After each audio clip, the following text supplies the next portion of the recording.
Vallarta en el cabaret. Saludos a Ricardo Reyes Olivares, que nos pone ahí en Facebook. Saludos, mis estimados.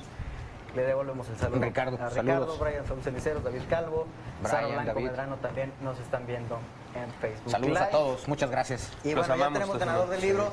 César Oh. Cázares fue el primero que nos contestó correctamente. Isaac Newton fue el autor de ese aforismo. Muy bien, gracias César. Es recogerlo aquí en Canal 2 en las oficinas, en horarios de oficina, ¿verdad? 8 de la mañana, 4 de la tarde, tu taza, tu libro. tu libro. Felicidades. Gracias. Y bueno, ya está con nosotros el invitado de esta noche, el primero, el consejero del Instituto Nacional Electoral, Roberto Herrera. Bienvenido. Buenas tardes, Ever, Leo, Diego. Buenas tardes a todos los televidentes. Buenas tardes a Ever García Cuellar. Como Bueno, siempre, un placer tenerlo aquí claro. con nosotros. Consejero, bueno, uno de los temas que quedaron pendientes, su última visita fue precisamente el de la reforma para disminuir los diputados plurinominales. Sí quedaron varios temas pendientes. A ver, a mí me gustaría empezar con esa propuesta que usted hizo, que fueran 50-50, ¿no? Creo que es la más idónea. Y de hecho, bueno, esta reforma que se pretende en el futuro o en próximos días, ya no digamos en muchos De hecho, meses Martí o años. Batres la subió Sí. ayer, antier, Una ¿no? propuesta es precisamente una reforma político-electoral, donde se reforme, entre otros, el artículo 40. No sé si llamarle estrictamente nuestra forma de gobierno, porque hay algunos creen que no se varía la forma de gobierno a una república representativa, democrática, laica, austera y federal, que sería el primer palabra que creo que tendría mencionada en muchos párrafos de nuestra Constitución y de nuestras leyes, la austeridad. Esa es una. Y dos, sí, pues efectivamente, entre otras, es el tema de la representación proporcional. Yo defiendo la representación proporcional porque ahí todos los votos son útiles, diría yo, el término serían útiles. ¿Por qué? Porque la mayoría relativa, si son 10 votos para el primer lugar y 9 para el segundo y 8 para el tercero, esos 9, 8 y 7 ya no tienen validez en mayoría relativa. Más sin embargo, en representación proporcional cuentan los 10, los 9, los 8, los 7. ¿Por qué? Porque eso se va a traducir en órganos de representación, escaños, tanto en la Cámara de Diputados como en la Cámara de Senadores.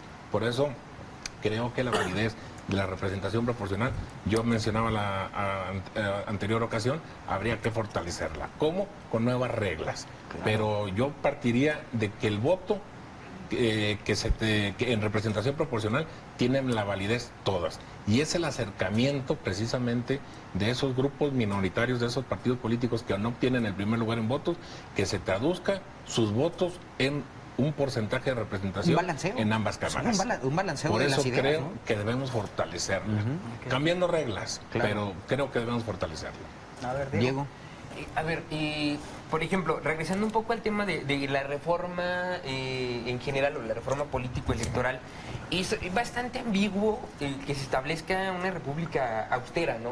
Sí. Porque ahorita la manera en la que están aplicando la austeridad es, por ejemplo, con los recortes a salud, los recortes a la investigación, hablando en el tema del CONACYT. Digo, no nos poníamos de acuerdo en el mes 8 o 9, imagínate el tema de austeridad. Sí, ¿no? O sea, Porque es que es demasiado ambiguo y preocupa, sí, pues ¿no? claro, muchísimo. Pues es un término... Sí, en la exposición de motivos mencionan que es exagerado el gasto que se genera en los procesos, en años electorales y no electorales, tanto del Instituto Nacional Electoral como de los organismos públicos locales electorales. Que ese es el argumento principal que esgrimen. Y pues bueno, ahí volvemos a lo mismo del término de austeridad, ¿hasta dónde?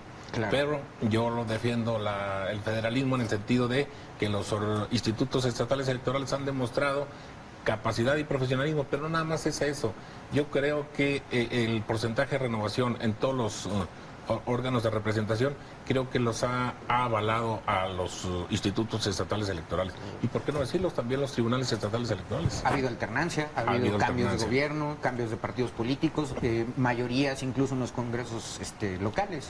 Mencionan algunos casos aislados, como el de Chiapas, como el de Guerrero, que quieren justificar la desaparición, pero creo que no va por ahí, ni la incluso ni la austeridad. ¿Por qué? Porque al desaparecer los organismos públicos locales electorales, tendría que ser un Instituto Nacional Electoral más obeso, Claro. donde se tendría que contratar nuevas figuras y habría que ver qué tanto se ahorraría. Otra vez, consejero, ¿no? El eterno dilema de el regreso a viejos paradigmas, ¿no? Yo, por ejemplo, en ese sentido, creo yo que el gran avance de los soples ha sido el darle espacio a las regiones para que se autodeterminen. O sea, justamente la Constitución para eso lo termina con el federalismo. Se consiste en que todos regionalmente somos libres en nuestro territorio de elegir y conocemos nuestro territorio. Imagínate centralizando, que es justamente la lucha que se ha dado los últimos 30 o 40 años para la democratización del país. Me parece que sería, en eso consistiría desde mi punto de vista el más grave retroceso. Sí, y no nada más de 30, 40, de 100 años hacia la Bueno, fecha. sí, Siempre se ha la tratado lucha de que no sea, las decisiones no las tomen en el centro, Claro, sino que cada entidad federativa tome sus decisiones, porque si comparamos en otras materias, no nada más la electoral, pues entonces se tendría que discutir si son necesarios los jueces de primera instancia, del fuero común, que salud municipal, estatal y federal, o sea, muchas ramas que podrían estar a discusión, pero en este caso del electoral creo yo que no hay motivo ni desconfianza para que los organismos públicos locales desaparezcan. Al contrario, como yo lo mencionaba, habría que fortalecerlos con un techo financiero estable, año con año, que ya esté establecido. Quizá reducirlo conforme a algunos criterios, algunos parámetros, pero no quitarlos. Bueno, la reforma va también en ese sentido de disminuir incluso el Consejo General del INE, de 11 a 7. Hay algunas voces que dicen, bueno, ¿por qué en el próximo año habría que renovarse cuatro consejerías del Consejo General del INE? Decían, bueno, pues eso ya congénenlas. Y así se estaría ahorrando. Pero dice el partido dominante, no, pero es que todos los consejeros que están ahorita fueron elegidos por cuotas partidistas, sí, claro, y yo no estoy ahí. Claro, entonces y dicen, la está deteniendo. La está deteniendo. Esa es una de las propuestas. Sí. Otra es cambiar radicalmente el Consejo General y que se quedaran en las entidades federativas un consejo local. En lugar de 7, 5. Pero sin la figura del vocal ejecutivo que está ahorita, sino un secretario ejecutivo. Y nombrados ese consejo local por la Cámara de Diputados, donde la mayoría, pues ya sabemos quién está. Sí, claro. Otra vez apunta al centralismo y a la planadora, ¿no? Y es ahí donde quieren esa propuesta de salvar el federalismo. Decían, bueno, hay un consejo local en cada entidad federativa, nombrados los consejeros por la Cámara de Diputados, y les respetamos el federalismo, que trabajen en cada uno de los estados. Y es ahí donde quieren salvar esa palabra del federalismo. Pero sí, con la decisión tomada por la Cámara de Diputados en el nombramiento. En ese sentido, bueno, perdón, adelante. Consejero, ¿qué tendría que estar haciendo? Porque aquí es la ausencia que todos vemos, es la oposición. Porque realmente esto se está trabando en la discusión en lo político, en el Congreso y en el Senado.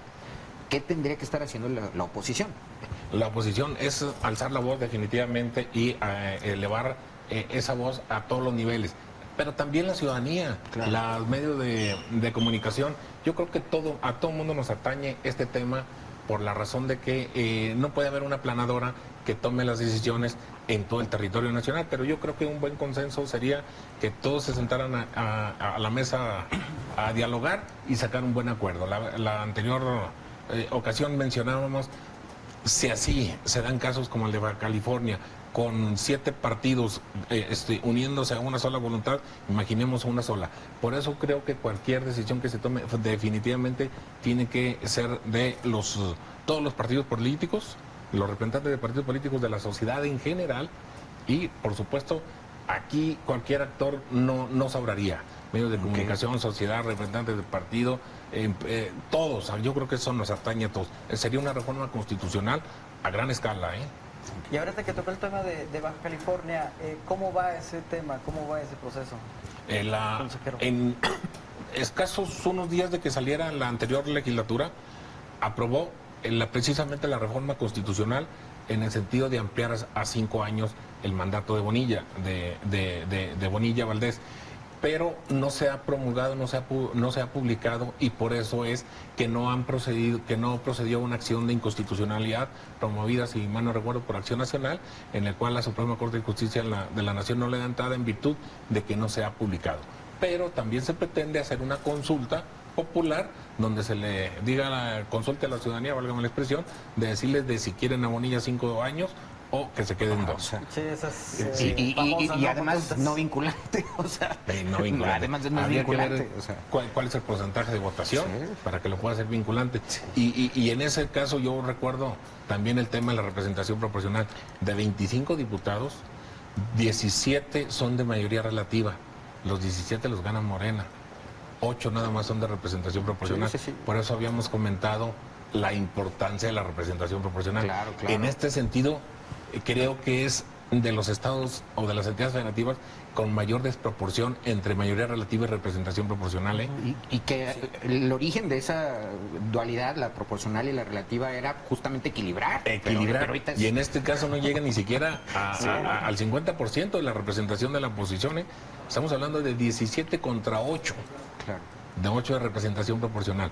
O sea, cualquier reforma que pretendan en esa entidad federativa la van a lograr con la mano en la cintura. Por eso digo yo, es equilibrar. Yo ahí es donde confirmo mi teoría de que la representación proporcional había que fortalecerla haciéndola 50-50 y no 17-8.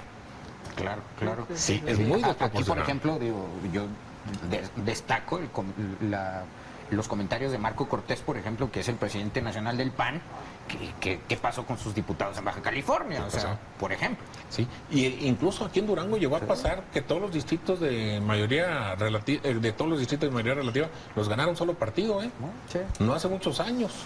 Y como consecuencia ya no tuvo derecho a que se le otorgara ni un solo diputado de representación proporcional. Entonces es ahí donde se equilibran los grupos minoritarios Claro. con algo de representación Sí. de acuerdo a su porcentaje en el Congreso. Diego. Híjole, que, a ver, y valdría la pena entonces ahí también entrar a la legislación secundaria, ¿no? Lo que usted establecía, de que a lo mejor los pluris fueran por... Listas. Exactamente, o el segundo O lugar, por porcentajes. Ahí esto cabría perfectamente por porcentajes. Otra es en otros países, Alemania, Noruega, Dinamarca.